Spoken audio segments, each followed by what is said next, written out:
إن أيضا مهندس هاجين كل شيء أنا إلهي كبرية إن إلهي المسلمين دكنا وحقائق طبعا إننا آمنوا. It's 8 o'clock in the morning and it's assembly time at Farah Omari School in Hargeisa. Head teacher Ahmed Abdurrahman is delivering his usual sermon to the students. Don't leave, stay here, he tells them. He is facing a real problem. In the last 5 years, almost 900 kids from this school alone have fled for Europe. It's places like this that are suffering the unseen damage of the migrant exodus from Africa. Hargeisa is losing a generation of young people on a perilous journey north, and it's having a devastating impact across the community. إنما كلا أو تهريبي قارب اللي وكوي دون تخوب انتي مالنت دومي قرقمي استيد بقولا قفها تيارين تاسنو وارين فقرانا one national disaster. Ahmed knows most of his students want to leave.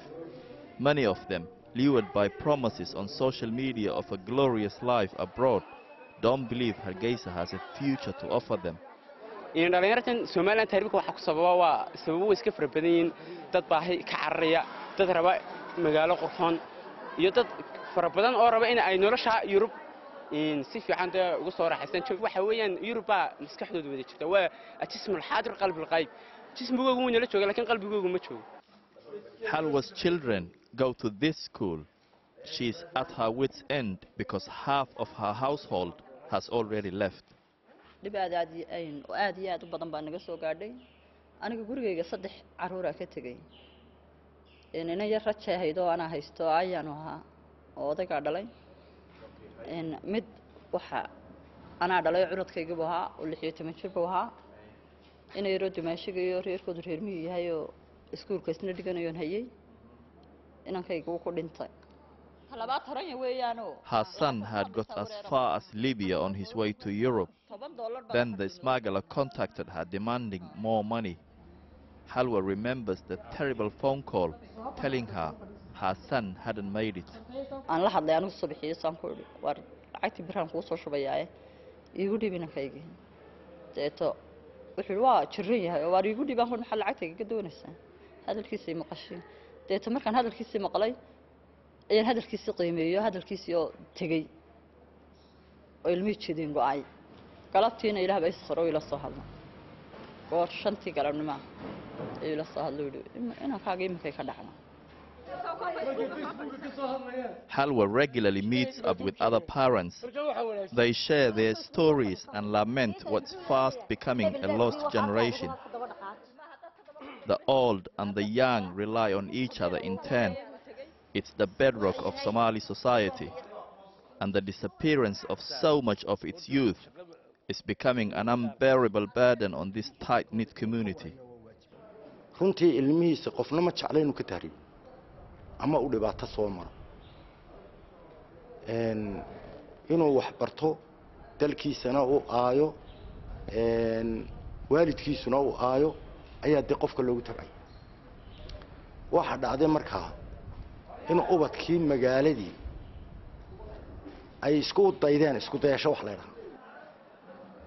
All over the school there are messages encouraging students to leave the country.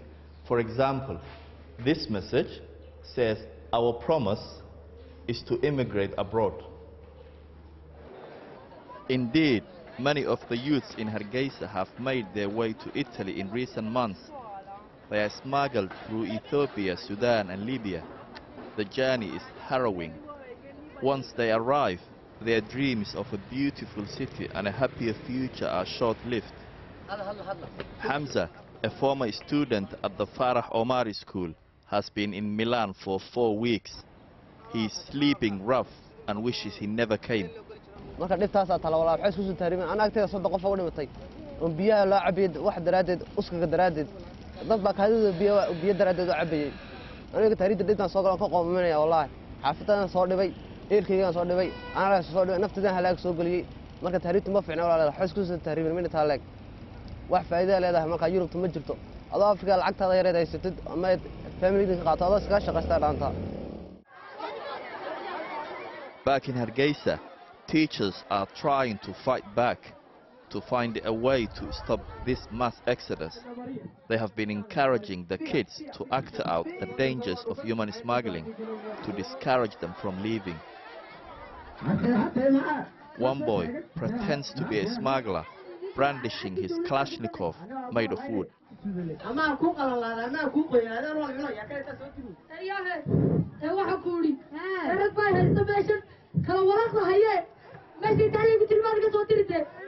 The so-called smuggler pretends he's in Libya and speaks in made-up Arabic.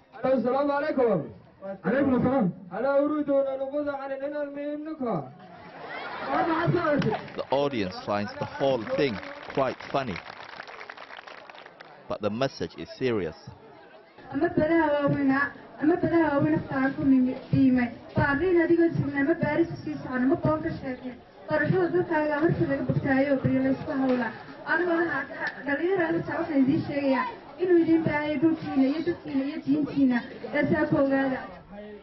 But as long as the divide between Africa and Europe remains, this message will fall on deaf ears. European governments are facing huge challenges in dealing with migration, but the people of Hargeisa and other cities across Africa have their own crisis to overcome. For the first time in a generation, the economy in Hargeisa is on the up.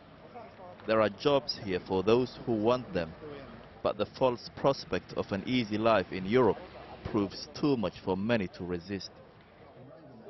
Society here is built on family and clan ties, but when its very building blocks are being lost to the promise of a better life across the ocean, the continued existence of that society must hang in the balance.